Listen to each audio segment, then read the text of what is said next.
நம்ம ப்ளவுஸ் போடும்போது 2 ஸ்லீவ் வந்து ஒரே சைடாக நம்ம வந்து டிசைன் பண்ணுவோம். அப்போ பார்த்திங்கன்னா இன்னொன்று ஸ்லீவ் வந்து நம்ம இங்கே ட்ரா பண்ணி வச்சுருக்கோம். அப்போது நமக்கு இந்த சைடு வந்து அட்டாச் பண்ண முடியாது. ஏன்னா இந்த டிசைனோட நமக்கு வந்து ஃப்ரேம் வந்து இடிக்கும். அப்போ என்ன பண்ணலாம் அப்படின்னா, இந்த கேப் வந்து திரும்ப துணியை அட்டாச் பண்ணி நம்ம ஸ்டிச் பண்ணலாம். இல்லைன்னா ஹேண்ட் நீடிலில் இந்த மாதிரி நீளமாக நம்ம வந்து த்ரெட்டை கோர்த்து எடுத்துக்கலாம். 2ஆக நான் கோர்த்து எடுத்து வச்சுருக்கேன். நம்ம ஒன் சைடு பார்த்திங்கன்னா கிளாத் அட்டாச் பண்ணியிருக்கோம். இந்த சைடு வந்து நம்ம இது மாதிரி நூல் அட்டாச் பண்ணிக்கலாம். இல்லாட்டி இங்கேயுமே வந்து நம்ம துணி அட்டாச் பண்ணி போடுறதுனாலும் போடலாம். நமக்கு இந்த த்ரெட்டுமே நம்ம பண்ணலான்றதுக்காக தான் நான் வந்து பண்ணியிருக்கேன். இது எப்படின்னா, நம்ம காட்லலாம் வந்துட்டு நம்ம நூலை வந்து ஸ்டிச் பண்ணுவோம் பார்த்தீங்களா, அந்த மெத்தட் தான். அது எப்படி நம்ம ஸ்டிச் பண்ணுறோன்னா, உருட்டி உருட்டி மேலே குத்தி கீழே மேலே குத்தி கீழே நடுவில் மட்டும் ஒரு 2, 3 இடத்துல நம்ம வந்து பக்கத்துலேயே அந்த ஓட்டு தையலுக்கெலாம் ஸ்டிச் பண்ணுற மாதிரி பக்கத்துலேயே அங்கங்கே மட்டும் அந்த மாதிரி ஃபுல்லாக உருட்டி உருட்டி லாஸ்ட்டு எட்ஜ் வரைக்கும் அந்த கேப் ஃபுல்லாகவே த்ரெட் வச்சு ஸ்டிச் பண்ணிக்கணும். ஃபுல்லாக முடித்ததுக்கப்புறம் என்ன பண்ணணும்னா, அடியில் இருக்க இந்த எண்டுலேருந்து அந்த எண்டு வரைக்கும் அடியில் இருக்க த்ரெட்டை மட்டும் இழுத்து இழுத்து இழுத்து லாஸ்ட் வரைக்கும் கொண்டு போனோம் அப்படின்னா ஃபுல்லாக இன்னும் கொஞ்சம் டைட்டாகிடும். டைட்டாக ஆனதுக்கு நூல் வந்து நமக்கு எக்ஸ்ட்ரா இருக்குமா, எக்ஸஸாக இருக்கிறத என்ன பண்ணணும்னா, அந்த ஊசியோடு இருக்கிறத வந்து நம்ம கிளாத்தில் ஜஸ்ட்டு நம்ம வந்து டபுளாக அப்படி குத்தி வைப்போம்ல, அது மாதிரி குத்திட்டு ஃப்ரெஞ்ச் நாட்டுக்கு எப்படி கையில் தூக்கி வச்சு நம்ம ரிங் போடுற மாதிரி நல்லா டைட்டாக வந்து மிச்சம் இருக்க நூலை வந்து அதில் சுற்றி விட்டுறணும். இப்போ இந்த மாதிரி குத்தி வச்சுட்டு அப்படியே நல்லா டைட்டாக அந்த நூலில் கொஞ்சம் மேலே நீங்கள் விரல் வச்சு நீங்கள் பண்ணும்போது ஈஸியாக இருக்கும். அவ்வளோதான். இந்த மாதிரி டைட் பண்ணிவிட்டு போட வேண்டியதுதான். நெக்ஸ்ட்டு டிப், இப்போது நம்ம வந்து சில்க் த்ரெட்டில் ஷைனிங்காக நல்லா ஃபில்லிங்ஸ் அழகாக போடணும் அப்படின்னா எல்லோரும் என்ன பண்ணுவோன்னா, த்ரெட் ஒட்டி ஃபில்லிங்ஸ் கொடுப்போம். அதை விட நம்ம ஸ்டோன் ஒட்டி மேலே வந்து ஃபில்லிங்ஸ் கொடுத்தோம் அப்படின்னா ரொம்பவே ஷைனிங்காக இருக்கும் நமக்கு. இப்போ நான் வந்து B7000 யூஸ் பண்ணி நம்ம ஸ்டோனு எந்த இடத்துலலாம் பெரிய சைஸில் நம்ம ஃபில்லிங் வேணுமோ பெரிய ஸ்டோனும், எந்த இடத்துல சின்னதாக வேணுமோ அந்த இடத்துல வந்து சின்னதாக நம்ம வந்து ஸ்டோனு திலகம் ஸ்டோனே நம்ம ஸ்டிக் பண்ணிக்கலாம். ஐ ஷேப்பில் நம்ம போடுறதுனாலும் சரி, திலகம் ஷேப்பில் போடுறதுனாலும் சரி, நம்ம இந்த திலகம் ஷேப்பை யூஸ் பண்ணிக்கலாம். ஒன்றும் ப்ராப்ளம் இல்லை. அப்புறம் அவுட்லைனில் நம்ம ஒரு செயின் லைன் மாதிரி கொடுத்துட்டு நம்ம ஃபில் பண்ணும்போது நல்லா சூப்பராகவே இருக்கும். மாங்காய்க்கு குட்டியாக ஸ்டோன் ஒட்டிட்டேன். நடுவில் வந்து பார்த்திங்கன்னா பெரிய சைஸில் ஸ்டோன் ஒட்டியிருக்கோம். இப்போது இதை வந்து எப்படி ஃபில்லிங்ஸ் நம்ம போட்டிருக்கோம் அப்படின்னு பாருங்கள். இப்போது இது வந்து எந்த டிப்லேருந்து நம்ம ஸ்டார்ட் பண்ணணும். எப்போவுமே அவுட்லைனில் ஒரு செயின் லைன் கொடுத்துட்டு அதை பேஸாக வச்சு நம்ம ஃபில்லிங்ஸ் கொடுத்தோம் அப்படின்னா நல்லாயிருக்கும். இது மாங்காய் ஷேப்பில் செயின் கொடுத்துட்டு அதுக்கப்புறம் ஃபில்லிங்ஸ் கொடுத்தது. இப்போ நெக்ஸ்ட்டு நம்ம பீட் எப்படி வந்து அட் அ டைமில் வந்து நிறைய லோட் பண்ணி நம்ம வந்து சீக்கிரமாக வேலையை முடிக்கிறது அப்படின்றத பார்ப்போம். இது வந்து மெயினாக நம்மளோட ஸ்பீடை இன்க்ரீஸ் பண்ணுறதுக்கு ரொம்பவே யூஸ்ஃபுல்லாக இருக்கும். இப்போது நான் என்கிட்ட இருக்க நீடில் எல்லாத்தையும் எடுத்து வச்சுருக்கேன். எடுத்து வச்சுட்டு இது மாதிரி ஈவனாக நம்ம ஸ்ப்ரெட் பண்ணி வச்சுக்கணும். இப்போ இந்த பாக்ஸில் கொட்டி வச்சுருக்கத அழகாக அந்த நீடில் வந்து ஸ்பூனு எப்படி சாப்பாடு அள்ளுவோம் பார்த்திங்களா, அது மாதிரி மெலீஸாக நீங்கள் வந்து எடுத்திங்கன்னா தான் அதில் லோட் ஆகும். முடிஞ்ச அளவுக்கு அப்படியே வந்து இப்போ எல்லாத்துலேயும் லோட் ஆகிடுச்சு. சில இடத்துல லோட் ஆகாமல் இருந்துச்சுன்னா அதை மட்டும் லைட்டாக கான்சன்ட்ரேஷன் பண்ணி கொஞ்சம் லோட் பண்ணிட்டிங்கன்னா அட் அ டைமில் நம்ம இத்தனை நீடிலையுமே லோட் பண்ணி வச்சுப்போம். இப்போ அந்த பாக்ஸ்லேயே வந்து அப்படியே அழகாக நம்ம இந்த மாதிரி வச்சுக்கிட்டோம் அப்படின்னா ஒவ்வொரு நீடிலாக எடுத்து அப்படியே ஃபுல்லாக போட்டுக்கலாம். இப்போ இதில் நான் இது வந்து எங்கெல்லாம் யூஸ் பண்ணலாம் அப்படின்னு பார்த்தீங்கன்னா, பார்டருக்கு மெயினாக வந்து பார்டர் லைன்ஸ்க்கெலாம் நம்ம போடுறப்போ பீடு நிறைய யூஸ் பண்ணுறப்ப இந்த மாதிரி எடுத்து வச்சுக்கிட்டோம் அப்படின்னா ரொம்ப ஸ்பீடாக நம்ம போட்டு முடிச்சிடலாம். இப்போ நம்ம எடுத்து வச்ச நீடிலுக்கு பாதிக்கு கொஞ்சம் மேலே வரைக்கும் நம்ம ஃபில் பண்ணியிருக்கோம். இப்போ எத்தனை நீடில் எடுத்திருக்கோம் அப்படின்னு பார்த்தீங்கன்னா 11, 12, 13 நீடில் இருக்கு.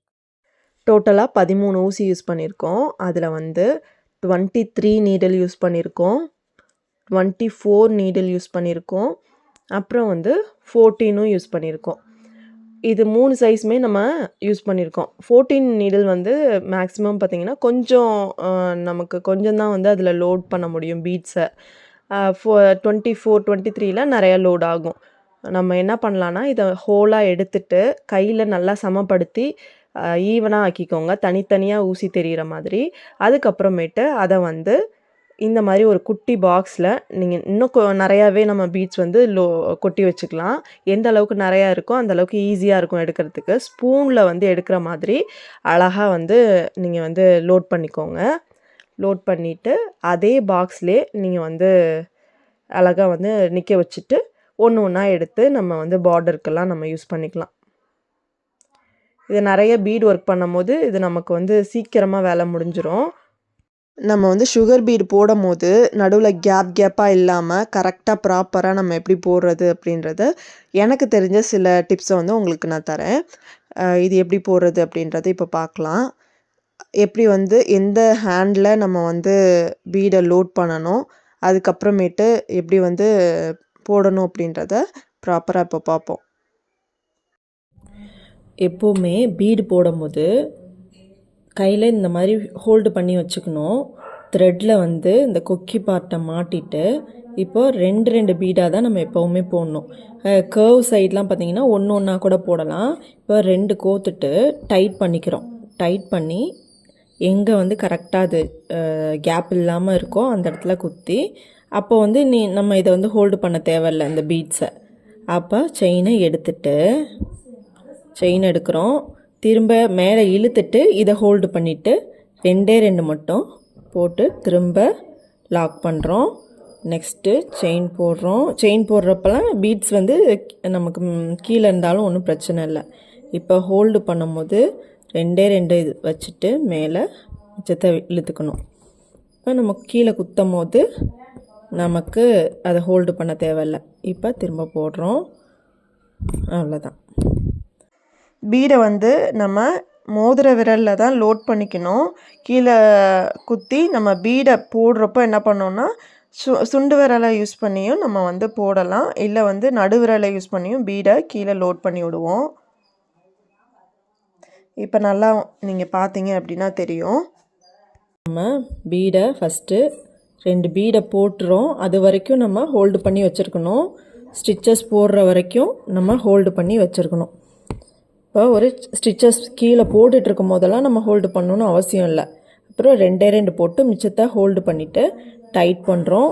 இந்த கேப் எதுவும் இல்லாமல் கரெக்டாக செயினை வந்து அந்த இடத்துல போட்டாலே கண்டினியூஸாக நமக்கு பீட்ஸு லைன் கிடைக்கும். கேப் இல்லாமல் கிடைக்கும் நமக்கு. திரும்ப இந்த மாதிரி என்ன பண்ணுறோம், திரும்ப பாருங்கள் நல்லா.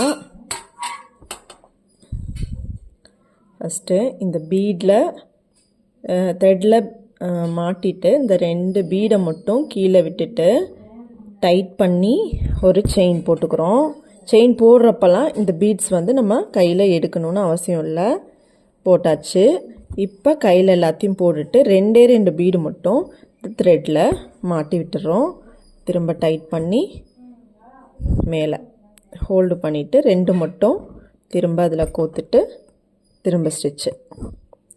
திரும்ப இந்த மாதிரி உங்களுக்கு வந்து இது வந்து ஸ்டார்டிங் ஸ்டேஜில் அந்த லைன் வந்து ரொம்ப கேப்பாக நம்ம போடுறோம் அப்படின்னா இது வந்து உங்களுக்கு யூஸ்ஃபுல்லாக இருக்கும். ஒன்றுமே இல்லை, இது வந்து பேசிக்காக ஆரி ஒர்க்னாலே ஒரு செயின் ஸ்டிச்சு தான். அந்த செயின் ஸ்டிச்சில் பீடையும் லோட் பண்ணி கண்டினியூஸாக போட்டாலே நமக்கு அவுட்லைன் ஸ்டிச்சஸ் நல்லாயிருக்கும் பார்க்குறதுக்கு. இந்த மாதிரி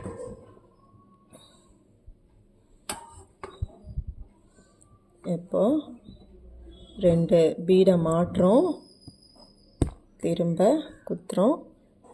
டைட்டாக ரொம்ப டைட்டாக இழுத்தும் ஸ்டிச் போடக்கூடாது, ரொம்ப லூஸாகவும் நம்ம போடக்கூடாது. அந்த கேப் விழுந்துடும்.